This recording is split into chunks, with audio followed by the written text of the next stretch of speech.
ഭാരതീയ വികലാംഗ ഐക്യ അസോസിയേഷൻ ജില്ലാ സമ്മേളനവും ലോക വികലാംഗ ദിനാചരണവും കൊല്ലത്ത് സംഘടിപ്പിച്ചു. അമ്പാടി ഓഡിറ്റോറിയത്തിൽ നടന്ന സമ്മേളനം MLA PK ഗുരുദാസൻ ഉദ്ഘാടനം ചെയ്തു. അവരുടെ ഒരു സംഘടന എനിക്ക് പറയുന്നു. കൊല്ലം നഗരത്തിൽ 1200 പിന്നെ കേരളത്തിലാകെ എത്ര വരും? ചെറിയ സംഖ്യയല്ലല്ലോ. അത് ഞാൻ അവരോട് ചോദിച്ചു, മെന്റലി റിട്ടയർഡ് ആയിട്ടുള്ള ആൾക്ക് വികലാംഗർക്ക് കൊടുക്കുന്ന എന്തെങ്കിലും അത് പ്രത്യേകിച്ച് അവർക്കൊന്നുമില്ല, ഇത് എല്ലാം പൊരുന്ന് തന്നെയാണ്. അപ്പൊ ഡിഫറൻഷ്യലി ഏബിൾഡ് ആയിട്ടുള്ളവരാണ് എല്ലാവരും. ഞാൻ പറഞ്ഞ് പിന്നെ കഴിഞ്ഞ ഗവൺമെന്റ് കാലത്ത് മത്സരകുമാരി മാഡം ലേബർ സെക്രട്ടറി ആയിരുന്നു, അവരൊരു ഐഡിയ കൊണ്ടുവന്നു.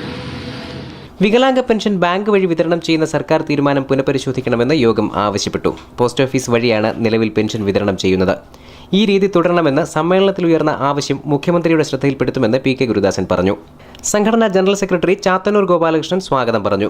Deputy mayor G. ലാലു മുഖ്യപ്രഭാഷണം നടത്തി. തുടർന്ന് വികലാംഗരുടെ അവകാശങ്ങളും ആനുകൂല്യങ്ങളും എന്ന വിഷയത്തിൽ സെമിനാർ നടന്നു. ന്യൂസ് ബ്യൂറോ, കൊല്ലം.